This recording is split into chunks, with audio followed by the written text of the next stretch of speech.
어떤 폐암 환자가 있었는데 그는 오래전에 이혼해서 자식이 없었고 동거인도 법적으로 부인이 아니라서 그의 병세가 깊어지자 미련 없이 떠났다. 그는 보호자 없이 혼자서 항암 치료를 받고 더 이상 회복의 기미가 없자 호스피스 병원으로 보내졌다. 남동생이 한 명 있었지만 몇 년 전 2억 원을 빌려주고 동생이 돈을 갚지 못하자 관계가 악화되어 연락이 끊기게 되었다. 나날이 악화되는 병세를 보면서 호스피스 팀은 우여곡절 끝에 동생을 찾아서 연락했고 마침내 동생이 형을 찾아왔다. 이미 폐암 말기의 환자는 예전의 모습이 아니었다. 동생은 그동안의 어색함과 상관없이 마음이 아파 눈시울을 붉혔다. 환자는 힘겹게 동생에게 가까이 오라고 손짓했고 마지막 유언을 남겼다. 너 내 돈 2억 갚아라. 비록 동생이 돈을 갚지 않은 것은 잘못된 행동이었지만 형으로서 마지막 떠나는 길에 동생에게 돈을 갚으라는 유언을 남긴 것은 그 사람이 가진 가치가 오직 돈뿐이었다는 것을 알려준다. 물론 배신감을 느낀 마음도 컸으리라. 남자가 그나마 편하게 떠나려면 동생의 빚을 탕감하고 남은 재산을 의미 있는 곳에 기부하고 떠나는 것이었을 것이다. 어차피 동생 외에는 남은 유족도 없기 때문에 이 세상에 태어난 의미를 조금이나마 찾는 방법일지도 몰랐다. 하지만 그 환자는 오직 동생을 향한 원망과 자신을 떠난 동거인을 향한 분노를 지니고 세상을 떠났다. 다행히 그의 시신은 동생이 거두었고 장례도 치렀다고 한다. 우리는 끊임없이 후회하고 고독하고 두려워하며 살아갑니다. 누구나 인생의 순간순간이 빛나길 원하지만 삶은 생각보다 호락호락하지 않습니다.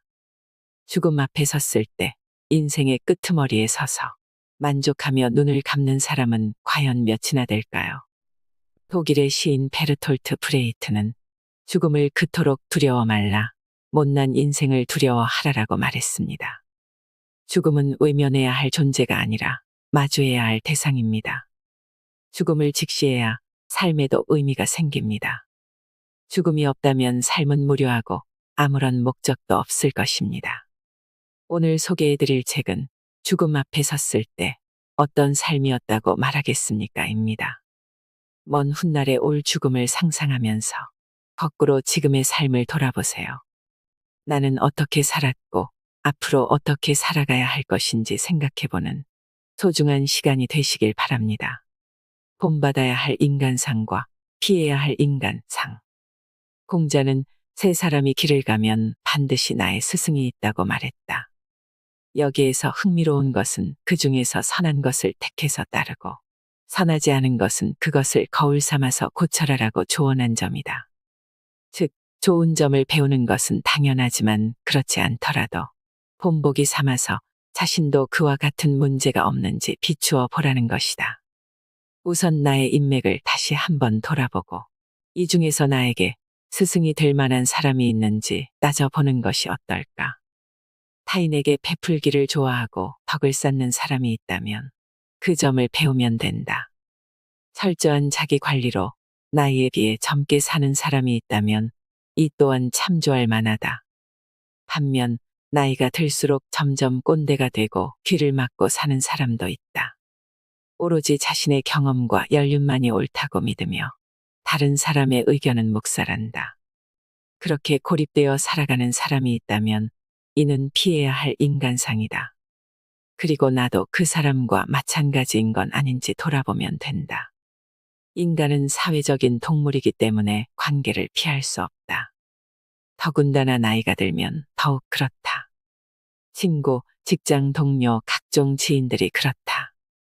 사실 그 관계를 유지하는 것도 벅찰 것이다. 그만큼 인간관계는 여러 방면에서 복잡해진다. 하지만 이럴 때일수록 관계를 재점검할 때다. 단지 사회적 관계를 유지하고 외롭지 않기 위해 억지로 어울리는 관계가 있지 않은가. 혹시라도 소외당하는 것이 두려워서 울며 겨자 먹기로 모임에 나가고 있지는 않은가. 그렇게 사회적인 체면을 위해서 연결되는 가느다란 관계는 결국 성장과 변화에 그다지 도움이 되지 못한다. 진정으로 좋아하고 원하는 것을 생각해보고 나와 맞는 가치관을 가진 사람들로 주변을 채우고 가느다란 관계를 정리하거나 만나는 빈도수를 낮추는 것이 맞다. 관계는 중요하다. 내가 어떤 사람과 관계를 맺느냐에 따라서 인생이 좌우된다고 해도 과언이 아니다. 물론 가장 안전하고 오랜 관계는 어릴 적부터 맺어온 친구와의 우정이다. 그 무엇도 이것을 대체할 수는 없다. 하지만 때로는 그 관계조차 외로움을 달래기 위한 관계였는지 다시 한번 돌아볼 때다. 어릴 적의 나는 지금의 내가 아니고 친구도 마찬가지이다. 오랜 시간 동안 다른 시간과 공간에 있었다면 그 격차는 더욱 벌어졌을 것이다. 단지 예전에 대한 향수로 관계를 억지로 끌고 가는 것도 다시 한번 돌아볼 일이다.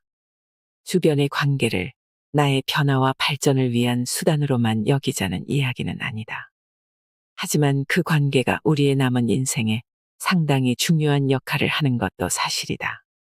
지금 돌아봐야 하는 것이 바로 인간관계다. 내가 죽음을 맞이했을 때 내 주변에 있을 친구들은 과연 누구일까? 내 병상에 서서 또는 나의 장례식장에서 애도해줄 친구들을 생각해보면 인간관계는 의외로 쉽게 정리될 것이다. 순리를 받아들여야 할 때가 있다. 우리는 늘 초조함에 시달린다. 치열한 경쟁 사회에서 살아남기 위해 좋은 대학에 입학하고 좋은 직장에 취직하고 좋은 집을 마련하고 좋은 파트너를 만나는 등등 공부에서부터 시작해 대학에 이르기까지 성공의 고속열차를 타기 위해 열심히 노력하고 남보다 앞서게 되면 뛸 듯이 기뻐한다. 나이가 들수록 이러한 속도가 인생의 전부는 아니라는 사실을 깨닫게 된다. 60이 되고 70이 되면 모두 자신의 건강을 걱정하는 평범한 사람이 되기 때문이다. 물론 남들보다 노력하면 분명히 좋은 결과가 따라온다. 누구나 꿈꾸는 삶, 예를 들어 골프를 치고 쾌적한 환경에 살면서 해외여행까지 무리 없이 다니는 삶을 살게 될 수도 있다. 하지만 그런 삶을 누리게 되더라도 결국 나보다 더 잘 살고 더 좋은 곳으로 여행을 다니는 사람을 부러워하게 된다. 상향 비교는 어쩔 수 없는 사람의 본능이다. 그러나 이를 그대로 따르는 것은 멈출 수 없는 고속열차에 스스로 올라타는 것과 마찬가지다. 우리는 결국 모두 종착역에서 만나게 된다.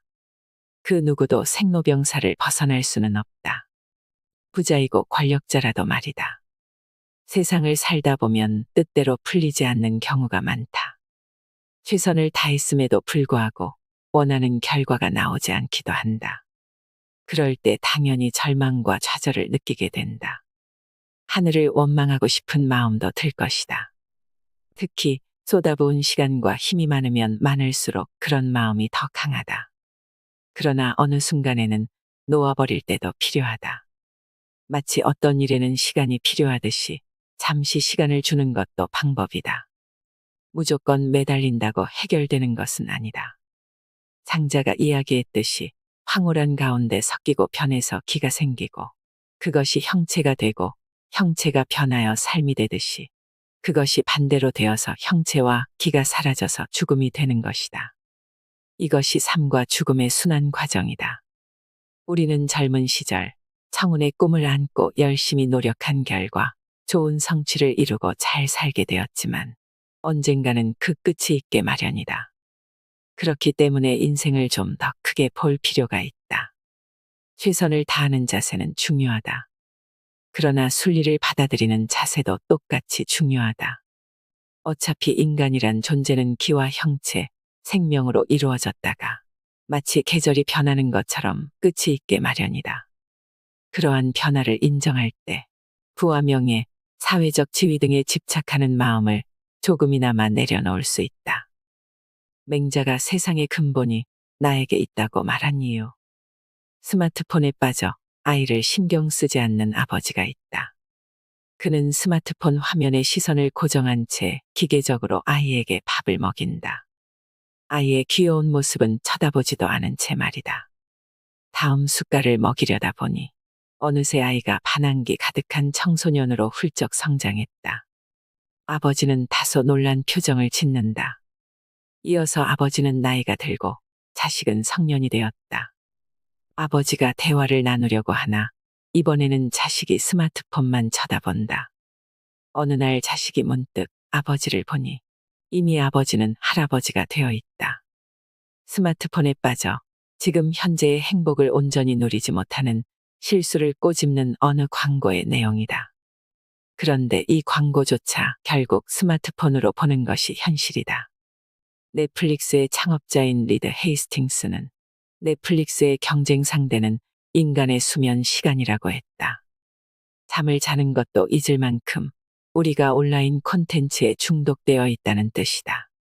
온라인 콘텐츠에 노출되는 시간을 줄여야 하는 것은 당연하지만 더 중요한 것은 우리가 많은 여가 시간을 보내는 온라인 공간에 가족이 없다는 것이다.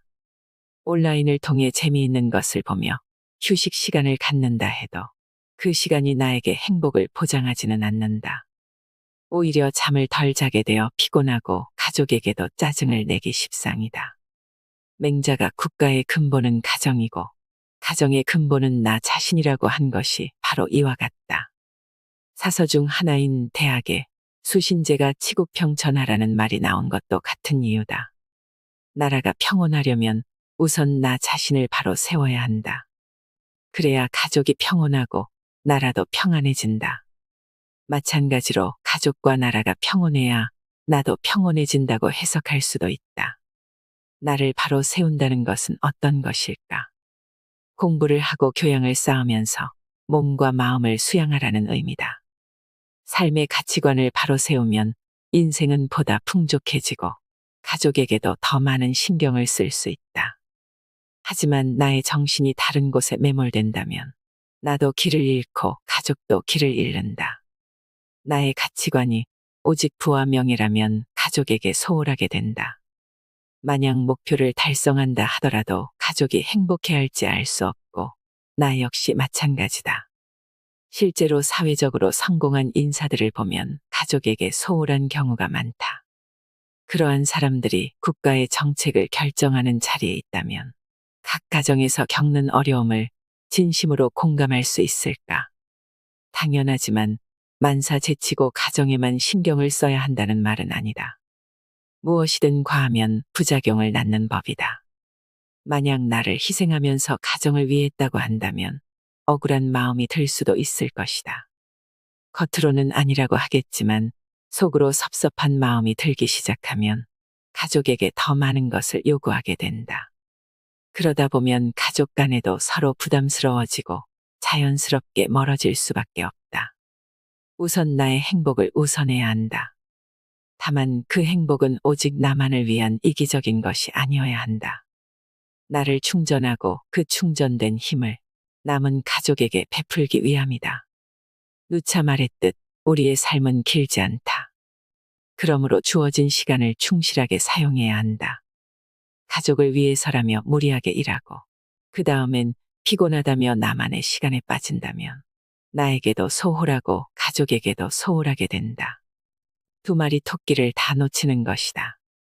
애초에 나와 가족의 안녕과 행복을 위해서 시작한 일인데 피로만 가중되고 그 피로를 풀기 위해서 역으로 가족에게 소홀해진다면 어떻겠는가? 진정한 가정의 일원으로 받아들여질 수 있을까? 그것은 나아가 나라의 평온과도 직결된다. 인간의 수명은 길지 않지만 나의 수명이 끝나더라도 가족은 유지되고 가족이 유지되면 국가의 수명도 연장된다. 이러한 삶의 연속성을 생각하고 인생을 산다면 색다른 관점으로 세상을 살게 될 것이다. 내가 행복해야 가족이 행복하고 가족이 행복해야 나라가 행복하다. 잘못하고도 고치지 않는 것이 잘못이다. 공자께서 말씀하셨다. 마흔이 되어서도 여전히 사람들에게서 미움을 받는다면 그 인생은 끝난 것이다. 하필 마흔이라고 말한 이유는 공자가 마흔을 군자의 경지에 이를 나이라고 여겼기 때문이다. 공자의 인생을 보면 15세에 학문의 뜻을 세웠고 30세에 정신적으로 자립했다. 이는 자신의 학문이 하나의 경지에 이르렀다는 의미이다. 그래서 어느 정도 경지에 오른 부록, 즉 유혹받지 않아야 할 마흔에 여전히 자신의 가치관을 확립하지 못하고 다른 사람에게 피해를 준다면 그야말로 그 인생은 끝이라는 것이다. 사실 마흔이 되면 사회적으로 어느 정도 위치에 오르고 선배뿐만 아니라 많은 후배도 생기게 된다. 만약 50이라면 더욱 많을 것이다. 이미 선배 중에서도 최고참에 속하고 까마득한 후배도 많아진다. 그런데도 여전히 남들에게 피해를 주고 자신이 원하는 식으로만 사는 습관을 유지한다면 어떻게 될까? 예전에는 동료나 선배에게 훈계를 들었겠지만 나이가 들면 그런 말을 해줄 사람도 점차 사라진다. 이제는 아무도 나에게 솔직한 충고를 하지 않는다. 나이가 많기 때문에 그런 말을 해주기도 부담스러울 것이고 더 이상 변화할 것이라는 기대도 없기 때문이다. 2022년 한국 사회를 대표하는 사자성어로 대한민국의 교수들은 과이불개라는 말을 꼽았다. 잘못하고도 고치지 않는다는 뜻이다. 당시에는 사회적, 정치적으로 많은 일들이 있었다. 누군가의 명백한 잘못도 있고 아닌 것도 있다. 하지만 어른으로서 책임을 져야 하는 일에도 변명만 하고 회피하기 일쑤였다. 그런 사회를 향한 실망감을 나타낸 것이다. 사실 이러한 이슈를 제기한 학계에도 여전히 일부 교수의 잘못된 행태로 자성을 요구하는 목소리가 높기는 하다. 과이불개는 논어의 편에 나오는 글귀다.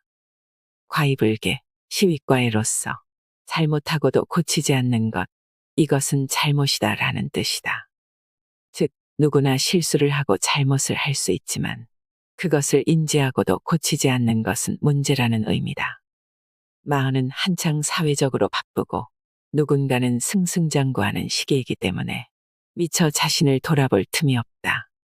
오직 경쟁에서 살아남기 위해서 발버둥을 친다. 그러다가 마흔 중반에 이르면 어느 정도 자신의 사회적 성과가 드러나고 50에 이르면 대부분 삶을 돌아보며 인생의 의미를 생각하게 된다. 자신의 사회적인 지위 변화도 있지만 자신을 둘러싼 인간관계 변화 때문이기도 하다. 부모의 죽음을 접하게 되고 동료나 친구의 갑작스러운 죽음을 만나게도 된다. 자녀가 있다면 대학생이 되거나 사회에 진출하고 자신의 위치 역시 전과는 다름을 알게 된다. 자각을 하는 단계에서 자신을 돌아보면서 문제점을 깨닫고 정신을 차리는 사람도 있고 그렇지 않은 사람도 있다. 그런대로 잘 살고 있다면 괜찮겠지만 만약 주변 사람들이 나를 두려워하거나 미워하거나 또는 소외시킨다면 거기에는 이유가 있을 것이다. 사회적 시선과 상관없이 혼자 꿋꿋하게 살 수 있다고 자신한다면 모르겠지만 조금이라도 사랑을 받거나 줄 수 있는 관계를 원한다면 자신을 뒤돌아봐야 한다. 이때 가장 경계해야 할 생각은 잘못된 습관과 언행을 고치기에 이미 너무 늦었다고 생각하는 것이다. 경청하기보다 자신의 주장을 고집하는 문제가 있다면 마흔이 아니라 50, 60이라도 이를 고쳐야 한다. 만약 자신보다 나이가 어린 사람에게 반말을 서슴없이 하고 있었다면 반성하자. 자신은 느끼지 못하겠지만 주변에서는 당신의 사회적인 지위가 두려워 차마 반말을 하며 무시하지 말라는 말을 하지 못했을 것이다. 혹은 무서워서 피하는 것이 아니라 더러워서 피하는 것이라 생각하는 것일 수도 있다. 마흔이 되어서도, 50이 되어서도, 60이 되어서도 미움을 받는 인생을 산다면 그 인생은 분명 잘못 산 것이다. 우선 스스로 자신을 돌아보자. 나는 누군가에게 사랑을 받는 사람인가? 아니면 미움을 받는 사람인가? 이 질문을 스스로에게 던지고 잠시 눈을 감아보자. 나이는 숫자에 불과하다. 잘못을 알면 고칠 줄 아는 태도가 더 중요하다. 물고기를 잡는 법을 가르쳐라. 오리다리는 비록 짧지만 이어주면 걱정하고 학의 다리가 길다고 자르면 슬퍼한다. 어느 날 북한이 제일 무서워하는 것은 한국의 중이라는 농담 같지 않은 농담을 들었다. 들을 당시에는 웃었지만 나중에는 농담이 아님을 알게 되었다. 막상 자식을 키우는 입장이 되어보니 정말로 그랬다. 예전에 한 후배의 아이는 새로운 곳으로 전학한 뒤 적응을 못해서 아예 등교 거부를 했고 몇 달간 학교를 쉬었다고 한다. 아이 이야기를 할 때마다 후배의 근심 어리던 표정이 아직도 생생하다. 최근에는 주변에서 자퇴하는 학생도 심심치 않게 볼 수 있다. 자신의 길을 주체적으로 가려는 모습은 보기 좋지만 부모의 입장은 그렇지 않다. 아이가 조금이라도 평탄한 길을 가기를 원하는 것이 부모의 마음이니까 더욱 그렇다. 어느 방송에서 유명한 강연자가 이런 이야기를 했다. 본인도 자식만큼은 정말로 컨트롤하기 어렵다고 말이다. 그는 많은 사람에게 삶에 대한 조언을 하며 사람들의 지지와 존경을 받았다. 하지만 막상 아이에게 조언하려고 하니 전혀 통하지 않았다. 그래서 조언을 포기하고 매일 출근할 때마다 안아주었다. 처음에는 아이도 거부감을 보였지만 차츰 익숙해졌다. 또 다른 유명한 강연자 역시 자식이 게임에 빠지자 그냥 내버려 두고 오히려 믿고 지지했다. 한마디로 내딛고 내버려 둔 것이다. 그것이 부모와 자식 간의 관계를 그나마 연결해주는 방법이다. 우리 주변뿐만 아니라 역사적으로 수많은 위인들도 자식 농사만큼은 쉽지 않았다. 공자의 아들도 그다지 뛰어난 학문적 성취를 보이지 않아서 그의 학문은 손자가 이었다. 공자의 학통을 이은 증자는 또 어떠한가. 그의 아들도 아버지만큼 뛰어나지 않았다. 이런 일화가 있다. 증자가 역시나 공자의 제자였던 아버지 증석을 봉양할 때의 일이다. 증자는 반드시 술과 고기를 내왔고 아버지가 식사를 한 후에는 다른 사람들에게 술과 고기를 드릴까요? 라고 여쭈었다. 아버지가 남은 술과 고기가 있느냐? 라고 물으면 반드시 네 있습니다 라고 대답했다. 증자의 아들 증원도 나중에 아버지에게 같은 방법으로 술과 고기를 내왔는데 다른 사람들에게 술과 고기를 드릴지 묻지 않았다. 증자가 남은 술과 고기가 있느냐 라고 질문하면 아니요, 없습니다 라고 솔직하게 대답했다. 이는 남다른 절약 정신을 발휘해서 나중에 아버지께 다시 남은 음식을 드리려고 한 것이지만 맹자는 이것이 진정으로 부모의 뜻을 헤아린 것이 아니라고 이야기한다. 즉, 증자는 아버지에게 집안에 술과 고기가 넉넉하게 있음을 알려서 부모의 마음을 편안하게 한 반면 그의 아들 증원은 남은 것이 없다고 해서 부모의 마음을 불편하게 했다는 것이다. 인생의 행복과 불행은 대부분 관계에서 온다. 그 중에 큰 부분을 차지하는 것이 바로 가족 간의 관계다. 자식이 있다면 자신의 행복과 불행 중 상당 부분이 자식에게서 온다는 점을 느낄 것이다. 사회생활이 힘들더라도 아이의 해맑은 웃음, 열심히 공부하는 모습 등은 삶의 활력소가 된다. 그 반대의 경우도 있다. 아이가 자라면서 속을 썩이면 왼수가 따로 없다. 자식이 아니고 원수라는 말이 그냥 나온 것은 아니다. 하지만 부모의 마음에도 변화가 필요하다. 바로 내려놓는 자세이다. 나의 기준에 꼭 맞지 않더라도 그냥 두어야 한다. 장자가 오리와 학의 다리를 비유한 것도 이와 같다. 다리가 짧다고 롱다리 오리로 만들거나 다리가 너무 길다고 숏다리로 만든 학의 모습이 과연 좋은 것일까? 내 눈에는 흡족할지 모르지만 오리와 학의 마음은 그렇지 않을 것이다. 가족 간의 관계도 마찬가지다. 나의 기준을 강요하다 보면 모두 불행해질 수밖에 없다. 특히 가족의 영향을 생각한다면 이러한 삶의 자세는 꼭 필요하다. 자식의 미래를 생각한답시고 과도한 교육과 스트레스를 준 뒤에 성적만 좋아지면 만사형통일까? 그러면서 부모와 자식 간의 관계가 소원해지면 어떻게 될까? 인생에서 가장 중요한 가치가 무엇인지 깨닫지 못하고 오직 좋은 성적, 학교, 직장을 구하는 데 혈안이 된다면 부모의 진정한 사랑이 무엇인지 과연 알 수 있을까? 나이가 들수록 관계는 소원해지고 자칫 외로운 노년 생활을 보내게 될 수도 있다. 어차피 내가 세상을 떠난 후에는 자식들 스스로 길을 찾아서 살아가야 한다. 유대인들의 지혜를 담은 탈무드에서는 자식에게 물고기를 잡아줄 것이 아니라 물고기를 잡는 법을 가르쳐야 한다고 이야기한다. 그러려면 우선 마음가짐의 변화가 필요하지 않겠는가? 길을 정해줄 것이 아니라 스스로 자신의 길을 정하도록 가르쳐라. 탈무드와 책은담이 공통으로 전하는 교훈. 탈무드에는 이런 유명한 이야기가 있다. 어느 상선이 상인들을 태우고 바다를 건너고 있었다. 상인들은 서로 자신이 모은 부를 뽐냈다.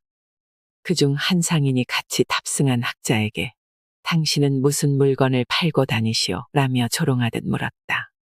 그러자 학자는 저는 이 세상에서 가장 귀중한 것을 팝니다 라고 답한다.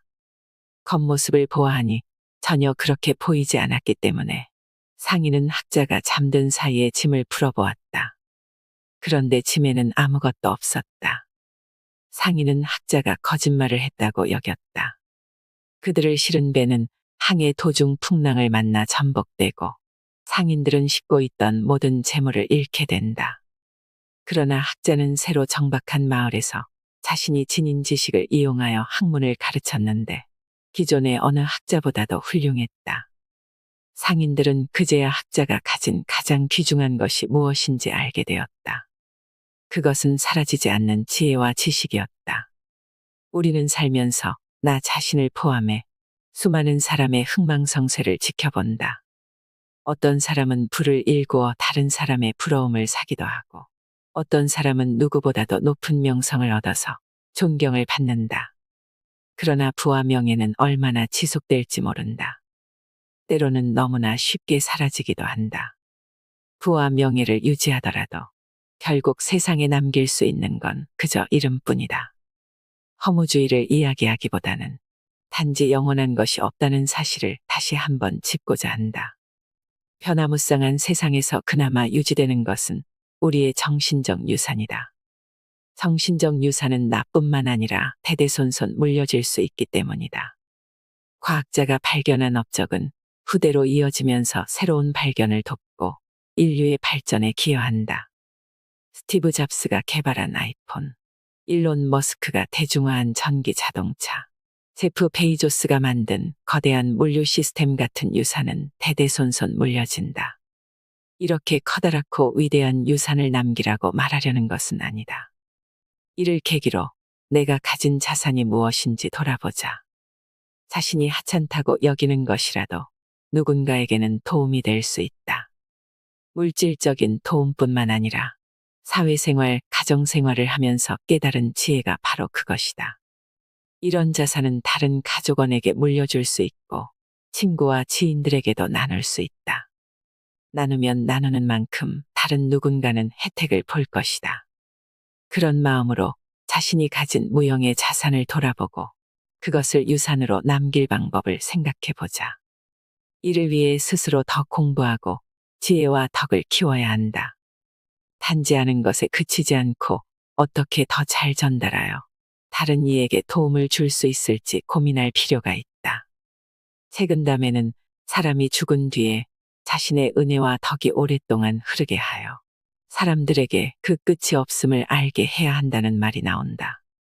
물질적인 것은 사라지지만 정신은 그렇지 않다는 말이다.